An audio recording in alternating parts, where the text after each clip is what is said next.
How's it going, everybody? Welcome back. Today we're going to be looking at Maven Collectibles Titan in the 1/12 scale, a customizable action figure. I picked up the gray one, and I also got the accessory pack that it comes with. So we've got some weapons here, we've got some head portraits, we've got some feet, some hands, and some hair pieces that you can swap out to the bald head of this customizable action figure that looks so much like Thanos.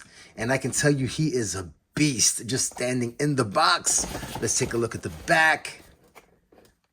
Important, read this first. Before customizing your action figure, study diagram carefully.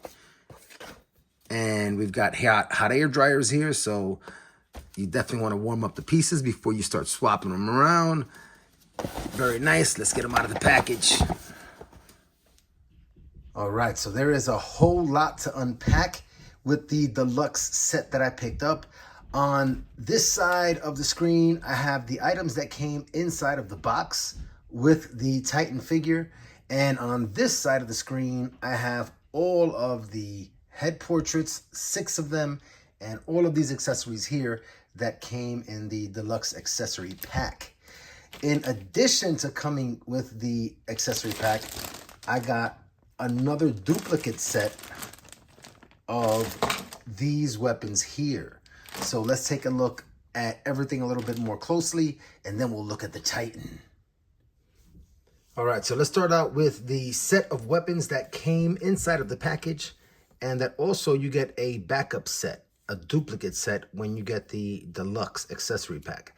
So here I have this massive, massive sword, and it is taller than the Titan, and the Titan himself is a solid 9 inches tall. Here I have one of the additional hands, the only hand that can hold the weapons, and you get one set of these hands inside of the box with the Titan, and you get an additional set of these exact hands in the deluxe pack.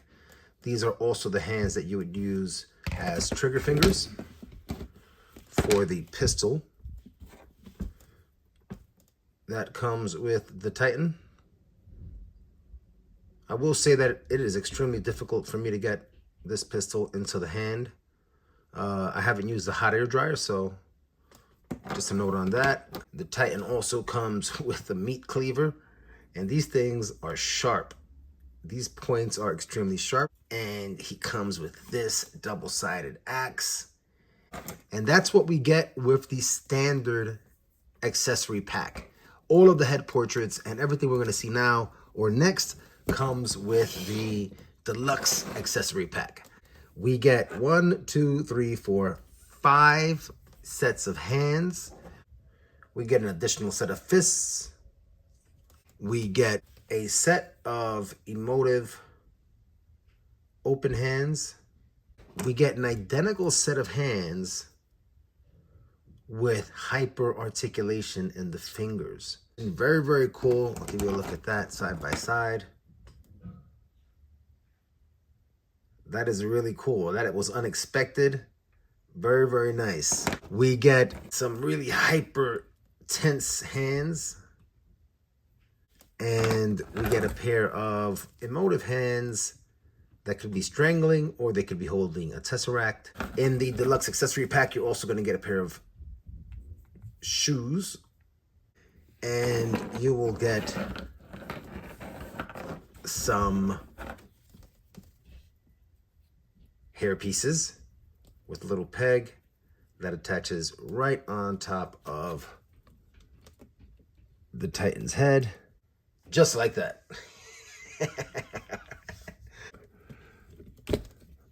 Let's check out the next hair piece. Again, not the look that I think I'll be rocking. Does look cool though. More of a long hair look. That one looks pretty cool. More of a traditional shaggy hair look. And you know what? Looks a lot like the Hulk right there, right? Looks a lot like the Hulk right there. Makes me wish I had gotten the green torso. And wow, that is definitely another incredible Hulk look. More from kind of like a Infinity War Endgame kind of look. All right, starting out with the head portrait that comes packaged out of the box. We have the portrait where he has like no mouth. That's really wild. And we have the gritting the teeth portrait. Very, very nice. Very Thanos-esque. Thanos yelling, ah! Or somebody yelling, ah! And we have more of a snarl kind of look.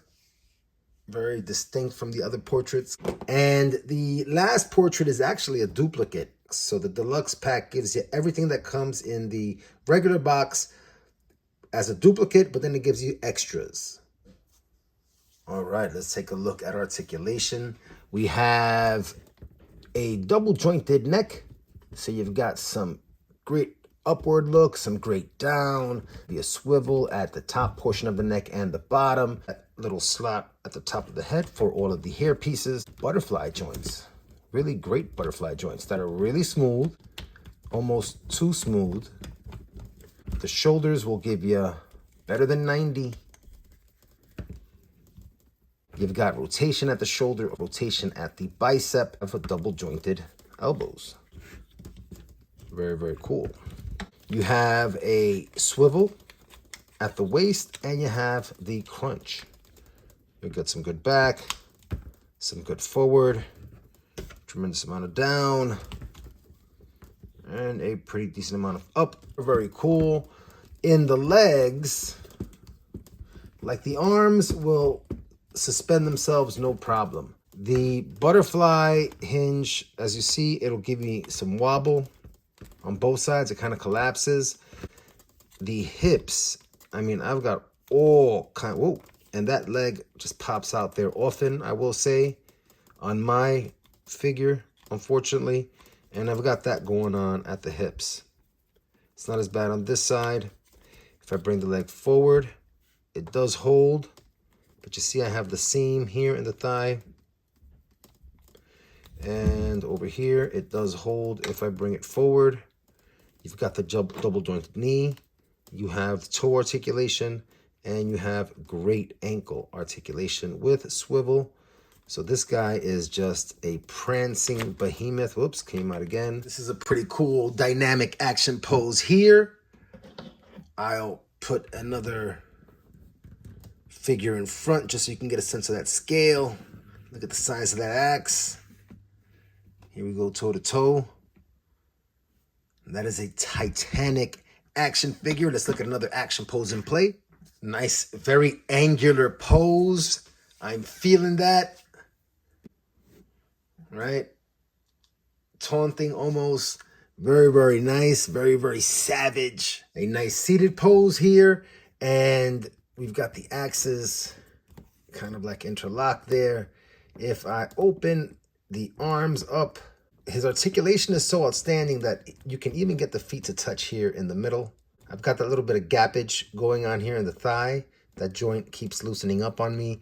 But otherwise, that is really outstanding there. If we wanted to do a crossed arm pose, I can get one axe over that shoulder, another axe over that shoulder, and you can totally get a cross arm pose there, despite how gigantic his chest is. And a nice little look there at the Titan. Very, very cool. Very, very cool. Articulation is absolutely outstanding. Issue with my loose hips, particularly on the right side. But otherwise, articulation is spot on and amazing for a gigantic figure like this. Despite those hips, I do get him to stand relatively easy, and he has a mean profile when he's standing. Savage. He is completely and totally savage. All right, so my intention with this guy is at some point to get him into some dye, some purple dye, and dye him purple because he reminds me of Thanos, so I want to make my own custom Thanos. And I think that's what I'm going to do with this guy. I'll watch some videos, again, on dyeing figures, and I'll get some purple dye, and maybe I'll come back one day or feature him in some comparisons at some point later on in the year. That having been said, let's jump into today's theme comparisons. Since we're looking at a Titan, we're going to look at some other really large behemoth Titan size figures. And let's start out right away. I'll bring up my Marvel Selects Thanos. And I don't think this is the purple that I'll go with when I do decide to stain my Titan. I'm going to bring out my 20th anniversary Hulk from Marvel Legends. And you see that the Titan is significantly taller than the Hulk. Next up, I will bring out the Immortal Hulk from Marvel Select. And the Immortal Hulk still has the title. Next up, I will bring out my Mezco Thanos, and I'll get him standing over here. I might go for something closer to this in terms of the purple. Maybe a little bit more pale, but we shall see. And we've got a decent sense here for how that Titan sizes up compared to some pretty large size figures. I'm going to bring out two other custom figs. I'll bring out my GW Toys 1/12 scale figure. I'll also bring out my V-Toys. You get a sense there for what the Titan is looking like. In case you're wondering, also, I'll bring out a Red Skull just for a little bit of Marvel Legends scale. I will also bring out a Mythic Legions custom for a little more scale there. He is an absolute beast. Great articulation, an absolute ton of accessories, and you get duplicates in the box when you get the accessory pack. Very, very cool. I will say that the joints everywhere feel really tight, except for on the hips. As I mentioned, on my figure, I am digging the detail on all of the head portraits, and I look forward to customizing my first Titan, aka Thanos. Heck yeah, I had a ton of fun taking time out to share this experience, everybody. I hope you're able to keep coming back and share some experiences too. Until next time, take care.